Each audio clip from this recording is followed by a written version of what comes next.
S ಈಗ ಒಂದು ಕರೆ ಇದೆ. ಮಂಜುನಾಥ್ ಅಂತ ವಿಜಯಪುರದಿಂದ ಕಾಲ್ ಮಾಡಿದ್ದಾರೆ. ಸರ್ ನಮಸ್ತೆ. ಸರ್ ಬಜೆಟ್ ಏನೋ ನಿನ್ನೆ ಮಂಡನೆ ಮಾಡಿರೋದು ಚೆನ್ನಾಗಿದೆ. ಸ್ವಲ್ಪ ಶಿಕ್ಷಣಕ್ಕೆ ಹೆಚ್ಚಿನ ಆದ್ಯತೆಯನ್ನು ಕೊಟ್ಟಿದ್ದಾರೆ.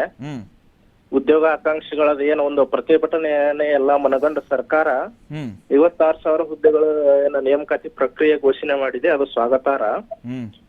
ಜೊತೆಗೆ ಒಳ ಮೀಸಲಾತಿಯನ್ನು ಅನ್ವಯಿಸಿಕೊಂಡು ಇದನ್ನ ನೇಮಕಾತಿ ಮಾಡದೆ ಹೋದ್ರೆ ಅನ್ಯಾಯ ಆಗುತ್ತೆ. ಯಾಕಂದ್ರೆ ಇದರಲ್ಲಿ ಈ ಒಳ ಮೀಸಲಾತಿಯನ್ನ ಜಾರಿ ಮಾಡದೆ ಹೋದ್ರೆ ಉಳಿದ ದಲಿತ ವಿದ್ಯಾರ್ಥಿಗಳಿಗೆ ಅನ್ಯಾಯ ಆಗುತ್ತೆ. ಇವರು ಉದ್ಯೋಗಕ್ಕನ್ನ ಕೊಡ್ತಾ ಇರೋದು ಒಳ್ಳೆ ಬೆಳವಣಿಗೆ. ಆದ್ರೆ ನೇಮಕಾತಿ ಪ್ರಕ್ರಿಯೆ ಮಾಡ್ಬೇಕಂದ್ರೆ ಒಳ ಮೀಸಲಾತಿಯನ್ನ ಜಾರಿ ಮಾಡ್ಕೊಂಡೇ ಮಾಡ್ಲೇಬೇಕಾಗುತ್ತೆ. ಜೊತೆಗೆ ರಾಜಕೀಯ ಲೆಕ್ಕಾಚಾರಕ್ಕಾಗಿ ಸಾಮಾಜಿಕ ನ್ಯಾಯವನ್ನು ಬಲಿ ಕೊಡಬಾರ್ದು. ಜೊತೆಗೆ ಇನ್ನೂ ಸ್ಪರ್ಧಾತ್ಮಕ ವಿದ್ಯಾರ್ಥಿಗಳಿಗೆ ಕ್ಯಾಂಟೀನ್ಗಳನ್ನ ಘೋಷಿಸಿದ್ದಾರೆ. ಅದು ಚೆನ್ನಾಗಿದೆ. ಮತ್ತೆ PUC ಪಠ್ಯಪುಸ್ತಕ ಉಚಿತ ಚೆನ್ನಾಗಿದೆ.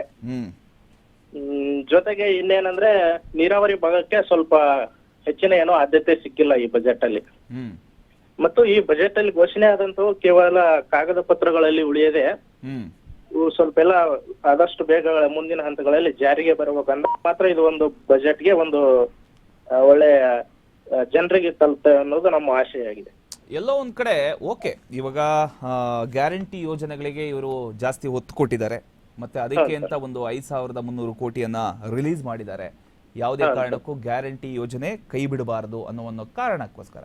ಆದ್ರೆ ಎಲ್ಲೋ ಒಂದ್ ಕಡೆ ನಮ್ಮ ಕರ್ನಾಟಕದ ಒಂದು ಬೊಕ್ಕಸಕ್ಕೆ ಒಂದಿಷ್ಟು ಸಾಲ ಜಾಸ್ತಿ ಆಗಿದೆ ಅನ್ಸಿಲ್ವಾ? ಆಗಿದೆ ಸರ್. ಸಾಲ ಹಿಂದೆ ಎಲ್ಲಾ ಸರ್ಕಾರಗಳು ಸಾಲ ಮಾಡಿದಾವೆ, ಇಲ್ಲ ಅಂತಲ್ಲ. ಆದ್ರೆ ಇತಿಮಿತಿಯಲ್ಲಿ ಮಾಡ್ಬೇಕಾಗುತ್ತೆ. ಮಿತಿ ಮೀರಿದೆಯಲ್ವಾ ಇವಾಗ? ಇಲ್ಲ, ಸ್ವಲ್ಪ ಮೀರಿದೆ ಅಂತ ಅನ್ಸುತ್ತೆ. ಅದು ಎಲ್ಲಾ ಸಾರ್ವಜನಿಕರ ಮೇಲೆನೆ ಭಾರ ಆಗುತ್ತೆ. ಮತ್ತೆ ನಾವು ಇನ್ನೊಂದು ಈ ಮೇನ್ ರೈತರಿಗೆ ಸಿಗುವಂತದ್ದು ಇನ್ನೂ ಯೋಜನೆಗಳಲ್ಲಿ ಇದರಲ್ಲಿ ಬಜೆಟ್ ಅಲ್ಲಿ ನಿರೀಕ್ಷೆ ಇಟ್ಕೊಂಡಿದ್ದೇವೆ. ರೈತರಿಗೆ ತಕ್ಕ ಮಟ್ಟಿಗೆ ಏನ್ ಅಂತ ಹೇಳ್ಕೊಳ್ಳುವಂತ ಇದರಲ್ಲಿ ಬಜೆಟ್ ಘೋಷಣೆ ಆಗಿಲ್ಲ.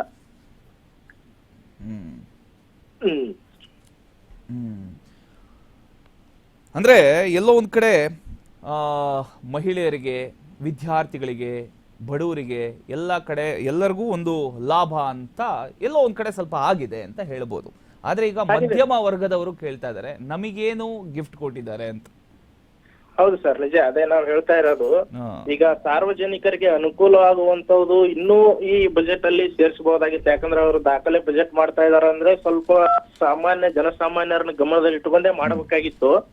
ಆದ್ರೂ ಇನ್ನೂ ಆಗ್ಬೇಕಾಗಿತ್ತು ಒಳ್ಳೆ ಕೆಲಸ ಅನ್ನೋದೇ ನಾವು ಆಶಯ ಪಡ್ತಿದ್ವಿ. ಬಟ್ ನಮಗೂ ಇಂಪಾರ್ಟೆಂಟ್ ಆಗಿ ಶಿಕ್ಷಣ, ಆರೋಗ್ಯ, ರೈತರಿಗೆ ನೀರಾವರಿ ಇಂತ ಯೋಜನೆಗಳಿಗೆ ಇನ್ನೂ ಹೆಚ್ಚಿನ ಆದ್ಯತೆ ಕೊಡಬೇಕಿತ್ತು ಅನ್ನೋದು ನಮ್ಮ ಅಭಿಪ್ರಾಯ. ಈಗ ಶಿಕ್ಷಣದ ವಿಚಾರಕ್ಕೆ ಬರೋಣ ಸರ್. ಈಗ ಶಿಕ್ಷಣಕ್ಕೆ 47,000 ಕೋಟಿ ಅನುದಾನವನ್ನ ಕೊಟ್ಟಿದ್ದಾರೆ. ಇದರಿಂದ ಸರ್ಕಾರಿ ಶಾಲೆಗಳು ಎಲ್ಲ ಒಂದ್ ಕಡೆ ಉತ್ತಮವಾಗತ್ತಾ? ಏನಂತೀರಿ, ನಂಬ್ತೀರಾ ನೀವು ಇದನ್ನ? ಸರ್, ಇನ್ನೂ ಶಿಕ್ಷಣ ಇಲಾಖೆ ತುಂಬಾನೇ ಅಭಿವೃದ್ಧಿ ಆಗ್ಬೇಕಿದೆ. ಯಾಕಂದ್ರೆ ನಾನು ಇಲ್ಲೇ ಒಂದು ನಿಮ್ಗೆ ನಮ್ ಬಿಜಾಪುರ ಜಿಲ್ಲೆಯಲ್ಲೇ ಒಂದು ಉದಾಹರಣೆ ಕೊಟ್ಟು ಹೇಳ್ಬೇಕಂದ್ರೆ, ನಿನ್ನೆ ಮೊನ್ನೆ ಮಾಧ್ಯಮದಲ್ಲಿ ಪ್ರಕಟ ಆಗಿರೋದು ಏನಂದ್ರೆ, DDPI ಅವರು ಉಪನಿರ್ದೇಶಕರಿಗೆ ಗೊತ್ತಿಲ್ಲದೆ ಎಷ್ಟೋ ಶಾಲೆಗಳು ಮಾನ್ಯತೆ ನವೀಕರಣ ಕೊಟ್ಟಿದ್ದಾರೆ. ಅಂದ್ರೆ ಆ ಶಾಲೆ ಹೆಂಗಿರುತ್ತೆ ಅಂದ್ರೆ ಯಾವುದೇ ಜಮೀನಲ್ಲಿ ಇರುತ್ತೆ, ಆ ಶಾಲೆಗೆ ಕಟ್ಟಡನೇ ಇರೋದಿಲ್ಲ.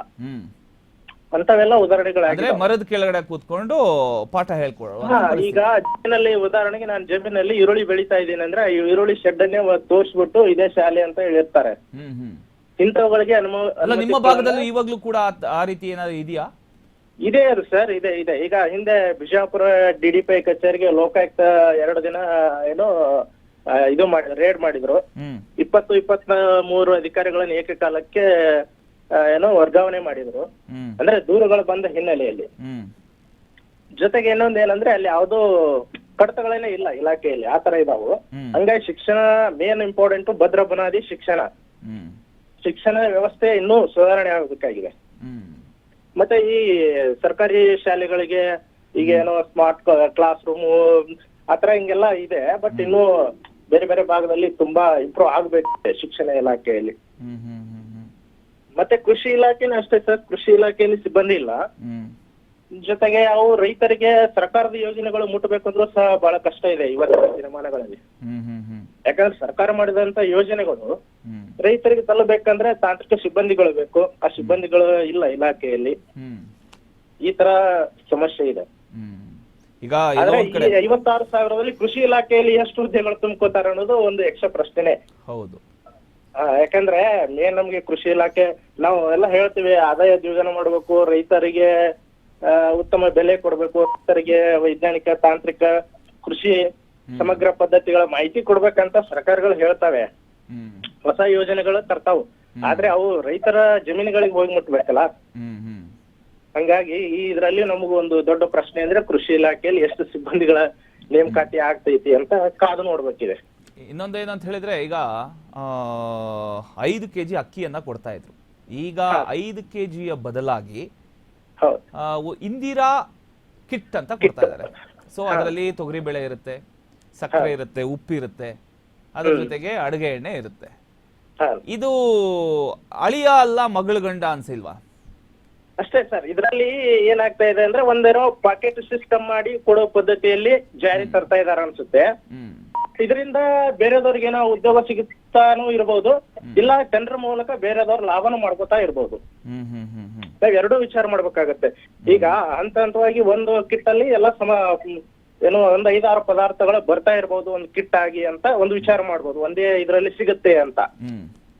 ಮತ್ತೆ ಇದರಿಂದ ಟೆಂಡರ್ಗೆ ಕರೋದು, ಬ್ಯಾಗ್ ಅವ್ರಿಗೆ ಮಾಡ್ಕೊಳ್ಳೋರ್ಗೆ ಟೆಂಡರ್ ಕೊಡ್ಬೋದು, ಪ್ಯಾಕೆಟಿಂಗ್ ಮಾಡ್ಕೊಳ್ಳೋರ್ಗೆ ಟೆಂಡರ್ ಕೊಟ್ಟು ಅದರಲ್ಲಿ ಟೆಂಡರ್ದಾರರು ಲಾಭನೂ ಮಾಡ್ಕೋಬಹುದು, ಕೆಲವು ಉದ್ಯಮಗಳನ್ನು ಸೃಷ್ಟಿ ಆಗ್ಬಹುದು, ಕೆಲಸನೂ ಸಿಗ್ಬಹುದು. ಎರಡು ರೀತಿಯಿಂದ ವಿಚಾರ ಮಾಡಿದ್ರೆ ಇದರಲ್ಲಿ ಲಾಭನೂ ಇದೆ ಮತ್ತು ಒಂದು ಏನೋ ಒಂದು ಸಿಸ್ಟಮೆಟಿಕ್ ಆಗಿ ಕೊಡ್ಬೇಕು ಅನ್ನೋದು ಎದ್ದು ಕಾಣುತ್ತೆ. ಬಟ್ ಏನೋ ಅದನ್ನ ಒಳ್ಳೆ ರೀತಿಯಿಂದಲೇ ಜನರಿಗೆ ತಲುಪಬೇಕು ಅನ್ನೋದು ನಮ್ಮ ಆಶಯ. ಇವಾಗ ಒಂದಿಷ್ಟು ಇಲಾಖೆಗಳಿಗೆ ಟಾರ್ಗೆಟ್ ಅನ್ನ ಬೇರೆ ಕೊಟ್ಟಿದ್ದಾರೆ. ವಾಣಿಜ್ಯ ಹಾಗೂ ಎಸ್ಪೆಷಲಿ ಅಬಕಾರಿ ಇಲಾಖೆಗೆ ಸುಮಾರು 45,000 ಕೋಟಿ ಪ್ರತಿ ವರ್ಷ ಬರಲೇಬೇಕು ಸರ್ಕಾರಕ್ಕೆ ಅಂತ ಫಿಕ್ಸ್ ಮಾಡ್ಬಿಟ್ಟಿದೆ. ಅದು ಬರಲೇಬೇಕು ಅಂತ ಅನ್ನೋದ್ರಿಂದ ಒತ್ತಡ ಹಾಕದಂಗೆ ಆಗುತ್ತೆ ಸರ್. ಅದು ಹೌದು, ಮಾಡ್ಲೇಬೇಕು ಅಂತ ಒತ್ತಡ ಕೊಟ್ಟಂಗೆ ಆಗುತ್ತೆ. ಇವಾಗ ನೀವು ಆರ್ ಮ್ಯಾಕ್ಸ್ ಚಾನಲ್ ಅನ್ನ ಪ್ರತಿದಿನ ನೋಡ್ತಾ ಇದ್ದೀರಾ? ಹೌದು ಹೌದು ಸರ್. ಓಕೆ, ಇವಾಗ ಆರ್ ಮ್ಯಾಕ್ಸ್ ಅಲ್ಲಿ ನಾವು ಇತ್ತೀಚೆಗೆ ಒಂದು ಸುದ್ದಿ ಮಾಡಿದ್ವಿ ಅಬಕಾರಿ ಇಲಾಖೆಯಲ್ಲಿ ನಡೆದಿರ್ತಕ್ಕಂಥ ಒಂದು ಹಗರಣದ ಬಗ್ಗೆ. ಸುಮಾರು 6,000 ಕೋಟಿಯ ಒಂದು ಹಗರಣ. ಆ ದುಡ್ಡು ಎಲ್ಲಿ ಹೋಯ್ತು? ಅಧಿಕಾರಿಗಳು ಮಾಡಿರ್ತಕ್ಕಂಥ ತಪ್ಪ, ಅಥವಾ ಸಚಿವರಿಗೆ ಮಾತ್ರ ಸೇರಿದ್ಯಾ, ಅಥವಾ ಸರ್ಕಾರಕ್ಕೂ ಕೂಡ ಹೋಗಿದ್ಯಾ ಅನ್ನುವಂಥ ವಿಚಾರವನ್ನ ನಾವು ಪ್ರಸ್ತಾಪ ಮಾಡಿದ್ವಿ. ಅದ್ರ ಬಗ್ಗೆ ಒಂದಿಷ್ಟು ಚರ್ಚೆ ಕೂಡ ನಡೆಸಿದ್ವಿ. ಈಗ ಏನು ಟಾರ್ಗೆಟ್ ಕೊಡದೇನೆ ಈ ರೀತಿಯ ಒಂದು ಹಗರಣಗಳು ನಡೀತಾ ಇದೆ. ಬೈ ಚಾನ್ಸ್ ಈ ರೀತಿ ಈಗ 45,000 ಕೋಟಿ ಅಬಕಾರಿ ಇಲಾಖೆಯಿಂದ ಬರಬೇಕು ಅಂತ ಹೇಳ್ತಾರೆ. ಇನ್ನು ಎಷ್ಟು ತೊಂದರೆ ಆಗಲ್ಲ ಈ ಒಂದು ವಿಚಾರದಲ್ಲಿ ಅಂತ ಅಂದ್ರೆ, ರಾತ್ರಿ 1 ಗಂಟೆವರೆಗೂ ಕುಡಿಯೋದಕ್ಕೆ ಅವಕಾಶ ಮಾಡ್ಕೊಡ್ತಾರೆ, 1 ಗಂಟೆ ಮೇಲೆ ರೋಡಲ್ಲಿ ಪೊಲೀಸವರು ಕಾಯ್ತಾ ಕೂತಿರ್ತಾರೆ ಊದ್ಸೋದಕ್ಕೆ.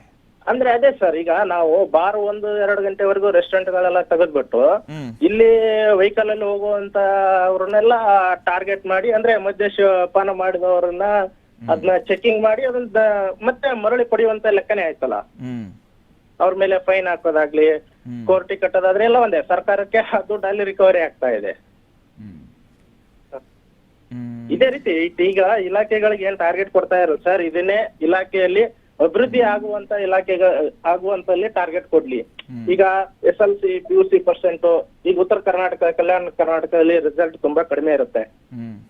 ಅಲ್ಲಿ ವಿಶೇಷ ಈಗಾಗಲೇ ಮಾಡ್ತಾ ಇದಾರೆ, ಇಲ್ಲ ಅಂತ ಅಲ್ಲ, ಇನ್ನು ಹೆಚ್ಚಿನ ರೀತಿಯಲ್ಲಿ ಮಾಡಿ, ಇಲ್ಲ ಈ ಸಲ ಈ ಜಿಲ್ಲೆಯಲ್ಲಿ ಇಷ್ಟು ಪರ್ಸೆಂಟೇಜ್ ಆಗ್ಲೇಬೇಕು, ಇದ್ರ ಬಗ್ಗೆ ಏನ್ ಮಾಡ್ಬೇಕು, ಹೊಸ ಹೊಸ ಕಲಿಕೆ ವಿಧಾನಗಳು ಏನು, ಯಾವ ಪಠ್ಯಕ್ರಮದ ಬಗ್ಗೆ ಏನು ಅಳವಡಿಸ್ಕೋಬೇಕು, ಹೆಚ್ಚಿನ ಕ್ಲಾಸ್ಗಳು ತಗೋಬೇಕು ಏನು, ಅದ್ರ ಬಗ್ಗೆ ಒಂದು ವಿಶೇಷ ಶಿಕ್ಷಣ ಬಗ್ಗೆ ಒತ್ತು ಕೊಡ್ಲಿಲ್ಲ.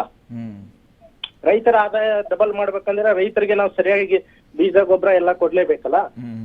ಅವೆಲ್ಲ ರೈತರಿಗೆ ಸರಿಯಾಗಿ ತಲುಪುವಂಗ್ ನೋಡ್ಕೋಬೇಕು. ಆ ಬೆಳೆ ಬಿತ್ತನೆಯಿಂದ ಹಿಡಿದು ಕಟಾವರೆಗೂ ಆಗಿ ಮಾರ್ಕೆಟ್ ವರೆಗೂ ಬೆಲೆ ಸಿಗುವಂಗೆ ನಾವು ಅವ್ರಿಗೆ ಟಾರ್ಗೆಟ್ ಕೊಡ್ಬೇಕು. ಯಾರಿಗೆ? ಇಲಾಖೆಗೆ. ಈ ತರ ಮಾಡಿ, ಈ ತರ ಅವ್ರಿಗೆ ಪ್ರೋಸೆಸ್ ಮಾಡಿ, ಫೀಲ್ಡ್ ವಿಸಿಟ್ ಮಾಡಿ, ಏನಿದೆ ಅಂತ ಮಾಹಿತಿ ಕೊಟ್ರೆ ಅದು ಒಂದು ಹಂತದಲ್ಲಿ ಒಂದು ಸರ್ಕಾರ ಇದು ರೈತರಿಗೆ ಅನುಕೂಲ ಆಗುತ್ತೆ. ಆ ತರ ಈಗ ರೈತರಿಗೆ AI ಕಾಲ್ ಸೆಂಟರ್ ಬೇರೆ ವ್ಯವಸ್ಥೆ ಮಾಡ್ಕೊಡ್ತಾ ಇದಾರಂತೆ. ನನ್ನ ಪ್ರಕಾರ ಸರ್ AI ಎಲ್ಲಾ ರೀತಿಯಲ್ಲಿ ಕೃಷಿಯಲ್ಲಿ ವರ್ಕೌಟ್ ಆಗಲ್ಲ ಅನ್ಸುತ್ತೆ. ಅಲ್ಲ ನೆಕ್ಸ್ಟ್ ಇವಾಗ ಏನು AI ಸರ್ ನಾಳೆ ಮಳೆ ಬರುತ್ತಾ, ಬೆಳೆ ಹೇಗಿದೆ ಅಂತ ಕೇಳುವ ಪರಿಸ್ಥಿತಿನ? ಸರ್ ಅದು AI ಈಗ ಆಲ್ರೆಡಿ ಕೃಷಿ ವಿಜ್ಞಾನ ಕೇಂದ್ರಗಳು ಏನಿದಾವಲ್ಲ ಅವೆಲ್ಲ ಆಲ್ರೆಡಿ ಮಾಹಿತಿ ಕೊಡ್ತಾನೆ ಇದಾವೆ ಜನರಿಗೆ. ಈ ತರ ಇವತ್ತು ಈಗ ನೋಡಿ ದಾಮಿನಿ ಅಂತ ಶಿಡ್ಯೂಲ್ ಆ್ಯಪ್ ಇದೆ. ಆ ದಾಮಿನಿ ಆ್ಯಪ್ ಅಲ್ಲಿ ನಾವು ಅಪ್ಲಿಕೇಶನ್ ಡೌನ್ಲೋಡ್ ಮಾಡ್ಕೊಂಡ್ರೆ ನಮ್ಗೆ ಮುನ್ಸೂಚನೆಯಾಗಿ ಯಾವ ಏರಿಯಾದಲ್ಲಿ ಮಳೆ ಬರುತ್ತೆ ಅಂತ ಹೇಳುತ್ತೆ, ಯಾವ ಏರಿಯಾದಲ್ಲಿ ಶಿಡ್ಯೂಲ್ ಬರುತ್ತೆ ಅಂತ ಹೇಳುತ್ತೆ. ಮತ್ತೆ ರೈತರಿಗೆ ಮೆಸೇಜ್ಗಳು ಬರ್ತವೆ, ಈ ಕಾಲದಲ್ಲಿ ನೀವು ಬಿತ್ತನೆ ಮಾಡ್ಬೇಕು ಅಂತ, ಈ ಕಾಲದಲ್ಲಿ ಸ್ಪ್ರೇಯರ್ ಮಾಡ್ಬೇಕು, ಈ ತರ ರೋಗ ಇದ್ರೆ ಈ ತರ ಕೀಟನಾಶಕ ಔಷಧಿ ಈ ತರ ಎಲ್ಲ ಮಾಹಿತಿ ಇದೆ. ಬಟ್ ಅಂದ್ರೆ ಸ್ವಲ್ಪ ಟೆಕ್ನಾಲಜಿಯಲ್ಲಿ ಇರುತ್ತೆ ಅಷ್ಟೇ. ಈಗ ಇದರ ಜೊತೆಗೆ ಈಗ ಬಸ್ ವಿಚಾರಕ್ಕೆ ಬಂದ್ರೆ 4,000 ಎಲೆಕ್ಟ್ರಿಕ್ ಬಸ್ ಅನ್ನ ಬಿಡ್ತಾ ಇದಾರಂತೆ. ಇದರಿಂದ ಏನಾದ್ರು ಪ್ರಯೋಜನ ಆಗುತ್ತಾ ಅಂತ? ಸರ್ ಎಲೆಕ್ಟ್ರಿಕಲ್ ಬಸ್ಸು ಸಿಟಿಗಳಲ್ಲಿ ವರ್ಕೌಟ್ ಆಗುತ್ತೆ, ಅದು ಸರಿ. ಆದ್ರೆ ಗ್ರಾಮೀಣ ಪ್ರದೇಶಗಳಲ್ಲಿ ಎಲೆಕ್ಟ್ರಿಕಲ್ ಬಸ್ಸು ಅದು ಅಷ್ಟೊಂದು ಪರಿಣಾಮಕಾರಿ ಆಗಲ್ಲ. ಬಟ್ ಗ್ರಾಮೀಣ ಭಾಗಗಳಲ್ಲಿ ಮತ್ತು ಈ ಉತ್ತರ ಕರ್ನಾಟಕ, ಕಲ್ಯಾಣ ಕರ್ನಾಟಕ, ಕಿತ್ತೂರು ಭಾಗದಲ್ಲಿ ಆದ್ರೆ ಹೊಸ ಹೊಸ ಬಸ್ಗಳನ್ನು ಇನ್ನೂ ಬಿಡಬೇಕು ಸರ್ಕಾರ. ಅಲ್ಲ ಈಗ ಮೊನ್ನೆ ಒಂದು ದೊಡ್ಡ ಹೋರಾಟ ನಡೀತು, ಸಾರಿಗೆ ನೌಕರರೆಲ್ಲ ಸೇರ್ಕೊಂಡು ದೊಡ್ಡ ಮಟ್ಟದಲ್ಲಿ ಹೋರಾಟ ಮಾಡಿದ್ರು. ಅಂದ್ರೆ ಹಿಂಬಾಕಿ ಕೂಡ ಕೊಡಬೇಕು, ನಮ್ಮ ಬೇಡಿಕೆಗಳು ಇಷ್ಟಿದೆ, ಇಷ್ಟು ಮಾಡಿದ್ರೆ ಮಾತ್ರ ನಾವು ಕೆಲಸ ಮಾಡ್ತೀವಿ, ಇಲ್ಲ ಬೃಹತ್ ಹೋರಾಟವನ್ನ ಮಾಡ್ತೀವಿ ಅಂತ ಒಂದಿಷ್ಟು 1 ಲಕ್ಷ ಜನ ಸೇರಿದ್ರು ಫ್ರೀಡಂ ಪಾರ್ಕ್ ಹತ್ರ. ನೋಡಿ ಇರಬಹುದು ನೀವು. ಸೊ ಈ ವಿಚಾರದಲ್ಲಿ ಎಲ್ಲೋ ಒಂದ್ ಕಡೆ ಅದ್ರ ಬಗ್ಗೆ ಗಮನ ಹರಿಸ್ಬೇಕಾ ಅಥವಾ ಬಸ್ಗಳು ಎಕ್ಸ್ಟ್ರಾ ಬಿಡಬೇಕು ಅನ್ನೋದ್ರ ಬಗ್ಗೆ ಯೋಚನೆ ಮಾಡ್ಬೇಕಾ ಅಂತ? ಸರ್ ಈಗ ಬಸ್ಗಳಿದ್ರೆ KSRTC ಸಿಬ್ಬಂದಿಗಳಿದ್ರೆ ಬಸ್ಗಳು ಚಲಾವಣೆ ಆಗ್ತವೆ. ಹೌದು. ಸೊ ಅವ್ರನ್ನ ನಾವು ಮರೆಯಂಗಿಲ್ಲ, ಸಿಬ್ಬಂದಿಗಳನ್ನು ನಾವು ಮರೆಯಂಗಿಲ್ಲ. ಅವ್ರಿಗೆ ಏನಿದೆ ಅವ್ರ ಬೇಡಿಕೆನ ಸರ್ಕಾರ ಈಡೇರಿಸಲೇಬೇಕಾಗುತ್ತೆ. ಯಾಕಂದ್ರೆ ಬೇರೆದವ್ರು ಯಾರು ಬಸ್ಗಳನ್ನ ತಗೊಂಡು ಹೋಗಿ ರನ್ ಮಾಡಕ್ ಆಗಲ್ಲ. ಅದಕ್ಕೆ ಪರಿಣಿತರೇ ಬೇಕು, ಸರ್ವಿಸ್ ಮಾಡಿದವರೇ ಬೇಕು, ಈಗ ಇಲಾಖೆಯಲ್ಲಿರುವಂತವರೇ ಬೇಕು. ಅವ್ರದ್ದು ಬೇಡಿಕೆ ಏನಿದೆ ಅದನ್ನ ಅದು ತುಂಬಾ ವರ್ಷದಿಂದನೇ ಇದೆ ಅವ್ರ ಬೇಡಿಕೆ, ಅದನ್ನು ಸರ್ಕಾರ ಇದು ಮಾಡ್ಬೇಕು. ಮತ್ತೇನೋ ನಿನ್ನೆ ನೋಡ್ದಂಗಿದೆ ಸಿದ್ದರಾಮಯ್ಯ ಸಾಹೇಬ್ರು ಏನೋ ಅವ್ರದ್ದು 2000 ಎಷ್ಟೋ ಇದರಿಂದ ಏನೋ ಕೊಡ್ತೀನಿ ಅಂತ ಹೇಳಿದ್ದಾರೆ. ಅದು ಎಲ್ಲ ಅವ್ರದ್ದು ಏನ್ ಹರಿಯರ್ಸ್ ಏನೋ ಕೇಳ್ತಾ ಇದಾರಲ್ಲ, ಎಷ್ಟೋ ತಿಂಗಳದ್ದು ಅದನ್ನೆಲ್ಲ ಬಿಡುಗಡೆ ಮಾಡ್ಬೇಕು. ಅವ್ರದ್ದೇನೋ ಪರಿಷ್ಕರಣೆ ವೇತನ ಇದೆ ಯಾವುದೇ ದಿನಾಂಕದಿಂದ, ಆ ದಿನಾಂಕದಿಂದ ಕೊಡುವ ಪ್ರಯತ್ನನೂ ಮಾಡ್ಬೇಕು. ಯಾಕಂದ್ರೆ ಅದರಿಂದನೂ ನಮಗೆ ಅದು ಸರ್ಕಾರದೇ ಅಲ್ಲ, ಅದರ ಪ್ರಯಾಣದ ವೆಚ್ಚಗಳೆಲ್ಲ ಸರ್ಕಾರಕ್ಕೆ ಅಲ್ಲ ಬರೋದು, ಯಾರು ಪ್ರೈವೇಟ್ಗೆ ಅಂತೂ ಹೋಗಲ್ಲ ಅದು. ಈಗೇನೋ ಸ್ತ್ರೀಯರು ಉಚಿತ ಟಿಕೆಟ್ ಇದೆ ಸರಿ, ಈಗ ಪುರುಷರೆಲ್ಲ ತಿರುಗಾಡೋದೆಲ್ಲ ಟ್ರಾವೆಲಿಂಗ್ ಮಾಡೋದೆಲ್ಲ ಸರ್ಕಾರಕ್ಕೆ ಅಲ್ಲ ಬರೋದು. ಹಂಗಾಗಿ ಆ ಸಿಬ್ಬಂದಿಗಳನ್ನು ಗಮನದಲ್ಲಿಟ್ಕೊಂಡು ಅವ್ರದ್ದು ಸಮಸ್ಯೆಯನ್ನ ಬಗೆಹರಿಸ್ಬೇಕು. ಇನ್ನು ಪ್ರವಾಸೋದ್ಯಮ ವಿಚಾರಕ್ಕೆ ಬರೋಣ ಸರ್.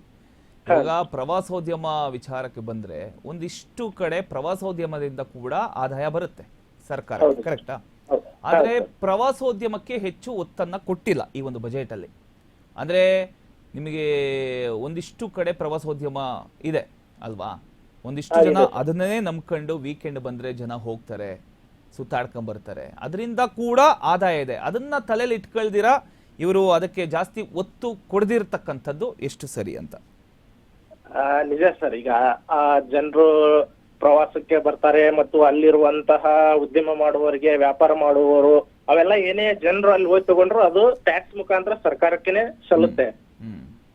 ಹಂಗಾಗಿ ಅವ್ರು ಇನ್ನೂ ಹೆಚ್ಚಿನ ರೀತಿಯಲ್ಲಿ ಏನೋ ಪ್ಲಾನ್ ಮಾಡಬಹುದಿತ್ತು. ಬಟ್ ಎಲ್ಲವೂ ಏಕಕಾಲಕ್ಕೆ ಕಷ್ಟ ಅನ್ಸುತ್ತೆ ಸರ್. ಒಟ್ಟಲ್ಲಿ ಇವಾಗ ಯಾಕಂದ್ರೆ ₹1 ಎಲ್ರಿಗೂ ₹1 ಕೊಟ್ರೆ ಕಷ್ಟ ಅಲ್ಲ. ಅದರಲ್ಲಿ ₹1 ಎಲ್ಲರಿಗೂ 4 ಜನಕ್ಕೆ ಹಂಚಿದ್ರೆ ಅದು ಡಿವೈಡ್ ಆಗುವ ಆ ತರ ಎಲ್ಲ ಇಲಾಖೆಗೆ ಹಂಚಿಕೆ ಮಾಡಿದ್ದಾರೆ ಅಂತ ನನ್ನ ಅಭಿಪ್ರಾಯ. ಒಟ್ನಲ್ಲಿ ಈಗ 10ಕ್ಕೆ ಎಷ್ಟು ಮಾರ್ಕ್ಸ್ ಕೊಡ್ತೀರಿ? 10ಕ್ಕೆ 8 ಕೊಡ್ಬೋದು ಸರ್. 8 ಕೊಡ್ಬೋದು. 8 ಮಾರ್ಕ್ಸ್ ಕೊಡ್ಬೋದು. ಜೊತೆಗೆ ಇನ್ನೊಂದು ನಿಮ್ಮ ಮುಖಾಂತರ ನಾವು ಸರ್ಕಾರಕ್ಕೆ ಒಂದು ಎಚ್ಚರಿಕೆ ಅಥವಾ ಮನವಿ ಅನ್ಬೋದು. ಅದೇ ನಾವು ಉದ್ಯೋಗ ಆಕಾಂಕ್ಷಿಗಳ ಪರವಾಗಿ ಅಂದ್ರೆ ಈಗ 56,000 ತುಂಬ್ತಾ ಇದೀರಲ್ಲ, ತುಂಬ್ರಿ. ಆದ್ರೆ ಆ ಒಳ ಮೀಸಲಾತಿಯನ್ನು ವರ್ಗೀಕರಣ ಮಾಡಿಕೊಂಡು ಎಲ್ಲ ಸಮುದಾಯಗಳಿಗೆ ನ್ಯಾಯ ಸಿಗುವಂತೆ ಮಾಡ್ಬೇಕಂತ ಈ ಮುಖಾಂತರ RMAX ಮುಖಾಂತರ ಮೊನ್ನೆ ಮುಖ್ಯಮಂತ್ರಿಗಳು ಹೇಳ್ತಾ ಇದೀವಿ.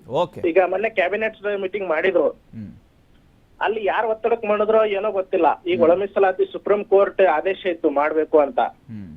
ಸರ್ಕಾರಗಳು ಎರಡು ಸದನದಲ್ಲಿ ಮಾಡಿದ್ರು, ರಾಜ್ಯಪಾಲರ ಅಂಕಿತಕ್ಕೆ ಕಳಿಸಿದ್ರು.